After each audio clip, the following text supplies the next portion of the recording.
You know, it seems like just about every guitar builder or luthier that I talk to, one thing that they all have in common is that they hate to sand wood. It can be time consuming, it can be tedious, and most of all, it can be fatiguing. However, I'm a little bit of an odd duck in that respect because I actually enjoy sanding. Why? Because that's when it really brings out the beauty of the wood that we're using to make our guitars. And in this video, I'm just going to share with you a couple of little secrets about sanding that might make it not necessarily more enjoyable, but it might make it more effective and successful for you. So let's jump in and get started. Now in this video, I'm just going to concentrate on sanding raw wood because when I sand like clear coat finishes, for example, I use a totally different type of abrasive and a different process. But for sanding wood, I'm using a product that I'm not sure how new this product is. It's new to me. This one in particular is called RMC Emoxen, wet dry, super flexible, Zibo Sankyo, whatever that means. And this abrasive is a white fused alumina, which is different than the silicon carbide and the aluminum oxide that we are used to using. That's what's been available as a sanding abrasive for so long. But this product, like I said, I think it's fairly new to the market, and the abrasive grit particles are more consistent in size, they're sharper, and they're more durable, so they last a lot longer. But I have found that this product really sands wood very, very well. And I'll put a link to this product where I got it from down in the description below if you'd like to check it out yourself. It's affordable, but it's incredibly long lasting, and it does a really great job of sanding the wood. Now, when it comes to sanding, I use a lot of backing materials. I have blocks of wood. I love to buy these big giant erasers on Amazon. You can get them at your local dollar store if you have one. But what you can do is you can take these and then you can use them as is, or you can cut them down to make smaller sanding blocks, and they're really flexible, so they'll conform to any curved shape that you're working on. For large flat surfaces, I prefer to use blocks of wood. And like with this block of wood, what I've done is I've sanded the edges and rounded them off so that they aren't going to be sharp and won't run the risk of scratching the wood as I'm sanding it. Same thing with this one. You can see how I've rounded off all the edges all the way around. And then I'll just wrap the sandpaper around it and sand with it. It's much better to use some kind of backing material rather than using your fingers, because when you're using your fingers, we have a tendency to hold that position for a long period of time, and what can end up happening is your fingers, because they're applying varied pressure on the sandpaper itself, is that you can sand little grooves that match your finger into the wood. Now, if you're going to sand with your fingers, you just want to make sure that you're constantly moving the sandpaper so that you don't run that risk of sanding the grooves into the wood. I also like to use round sanding blocks, so to speak, and these are rubber, and these are actually the sleeves from my oscillating spindle sander. They work great because they're forgiving and they have some flex to them. I also use aluminum and little scrap pieces of PVC pipe, and you can put like double-sided sticky tape on it and wrap your sandpaper around it, and those are great for getting into some of these rounded curved areas when you're sanding. Now, when it comes to sanding, one of the problems that you may experience is that as you're sanding, you will notice that some areas get really nice and smooth, while other areas maybe they don't, or you start to see scratches in certain areas where you don't, where you normally would hope to remove those. And that's because when we're sanding, we have this tendency to focus our sanding in one area. And as we're sanding, back and forth, it's that center area that's getting most of the sanding action. The edges, or the extent in both directions, doesn't get much sanding action. It gets about half as much as that center area. So the center area is going to get sanded nice and smooth, whereas the boundaries of your sanding stroke won't. And this is also really common at the ends of what you're sanding, or the edges. Like on a guitar body, it would be around the edges. You may notice that there seems to always be more scratches around those edges than there is towards the center. That's because as you're sanding and you're working back and forth, it's that center area of the sanding stroke that's getting most of the work. So what you have to do to compensate is you have to focus some extra sanding over those edge areas in order to remove the scratches and to make the surface consistent across its entire length. Same thing like at this end of this fretboard. And it's also true with the headstock. You want to make sure that you're sanding a little bit extra over those ends. There'll be an issue right here where I've got to just spend a little extra time sanding at this end to get it smooth. Now, normally when we're sanding, we start out with a coarse abrasive, like an 80 grit, for example, or a 100 grit. And that's to remove the scratches and tool marks that were left from the carving process, whether you're using a CNC machine or you're doing the work by hand. You'll use that 80 to 100 grit to remove those scratches. But then once you get past that initial sanding grit, that initial 80 to 100 grit, each grit that follows is going to remove the scratches from the previous grit. So you're not really trying to remove tool marks or scratches or flaws when you get finished with the 80 to 100 grit. What you're going to be doing is removing the scratches. And I like to think of abrasives that are from 150 grit down to like 80 or 60 or whatever. Those are grits that still have the ability to change the shape of the wood. So if you've got a nice 12-inch radius on your fretboard and you're sanding with 150, you have to be really careful because you're probably changing the shape of the wood if you apply too much effort.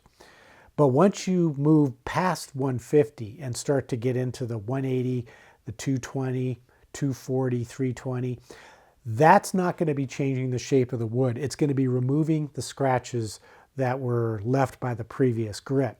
And that's what we're trying to do to get a perfect finish, is we're trying to use each grit to remove the grit that was left previously. And we're gradually working up towards what we feel is a stopping point. Now, in my opinion, a stopping point is going to be somewhere past 400 grit, because I can see sanding scratches in wood all the way up to about 400 grit. And in some cases, depending on the species of wood, I can actually see the sanding scratches that were left by 400 grit. And what I'll do is I will try to work past that up to 600, 800, maybe even 1,000 or 1,500. Hey guys, if you're enjoying this video, I would encourage you to stop what you're doing right now and click that thumbs up button down below. It doesn't cost you anything and it really helps to support my channel. But if you want to take your support to the next level, you can click the thanks button and leave a tip in the amount that you think is fair. Also, you can click the join button and become a member of my channel. And as a member, you'll have access to exclusive members-only content, which are videos just like the one you're watching, but with a lot more detail, a lot more tips and tricks and all kinds of guitar building secrets. And best of all, no ads. Now let's get back to the video. This is maple. It's a good hard wood and it's fairly dense. So I could probably stop at about 800 and have a nice smooth finish. Now, if this was a wood like mahogany, which is not quite as hard, it doesn't have the surface density that maple has, I would want to try to sand it even smoother by working up to even finer grits. Otherwise, I'm going to be able to see those scratches.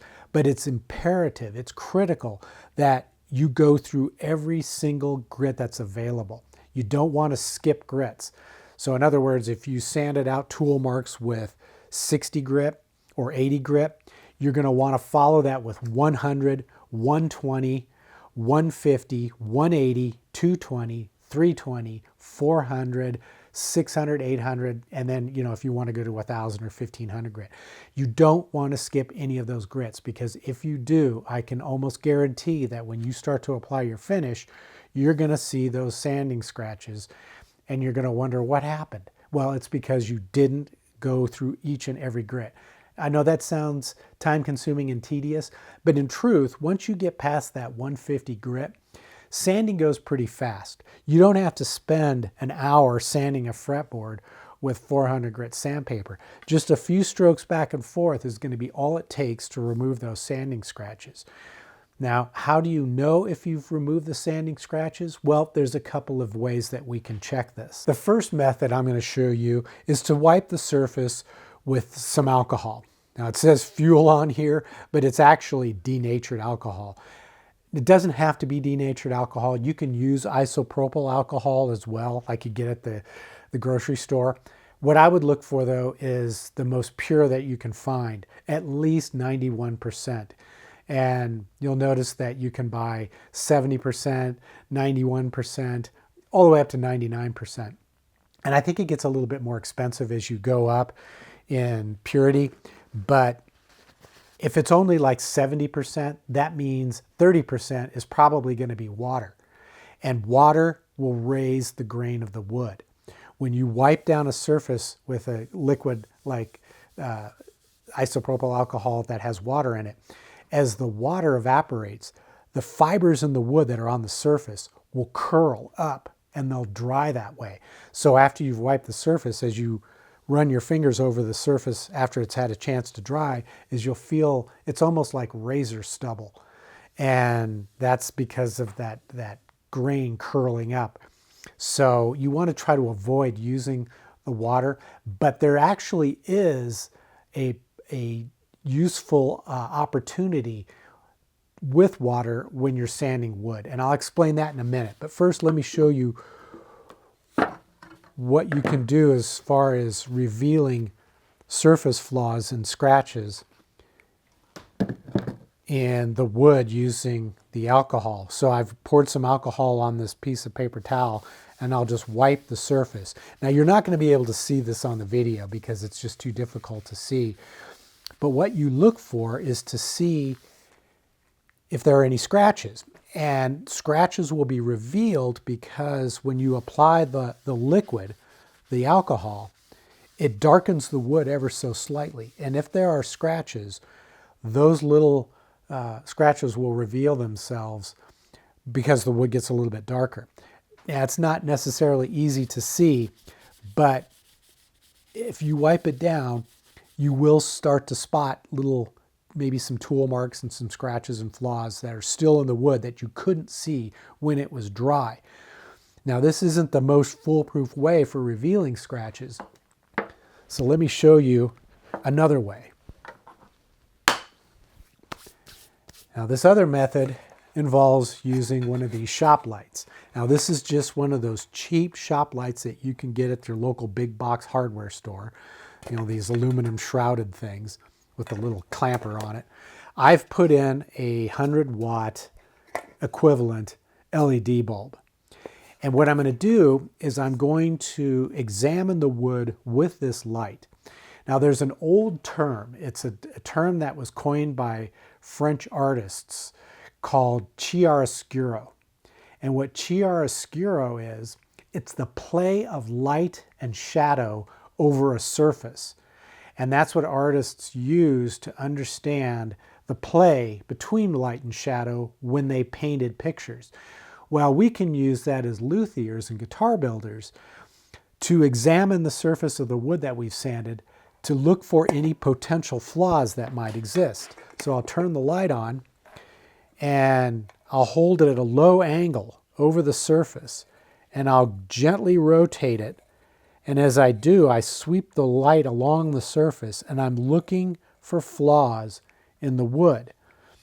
And I can do this on the fretboard. I can also do it on the back as well. And as you can see, there's a line of delineation between where the wood is being illuminated by the light and where it's passing into shadow. And when it's at a low angle like this, if there are scratches or tool marks that remain in the wood, you can really see it right where that edge of the light and shadow is. So having a really good light like this is a great way to examine the wood as you're sanding it to gauge your progress.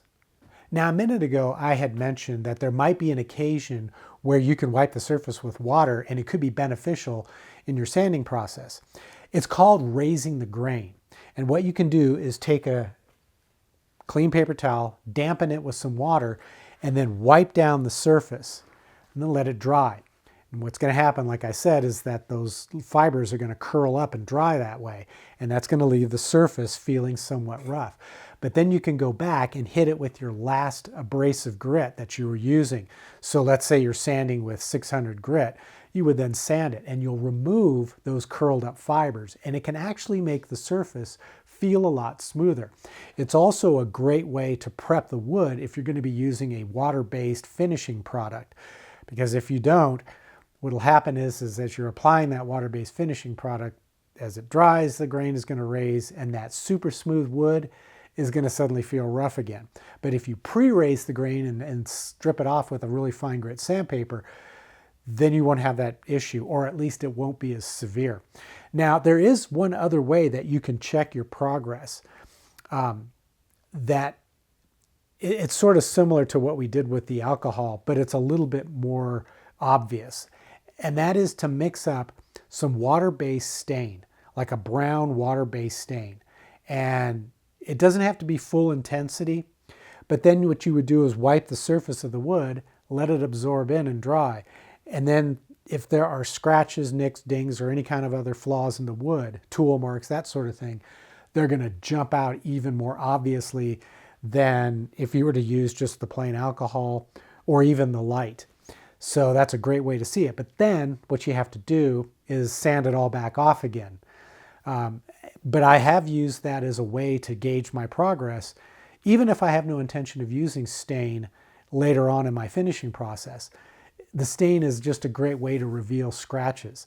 And then once I've found those scratches, I can continue sanding to remove them, but then I can just sand off all that stain because the stain usually will only absorb into the top like 64th of an inch or fraction of a millimeter of the surface. So it's pretty easy to sand it off, but that's a great way to reveal those potential scratches.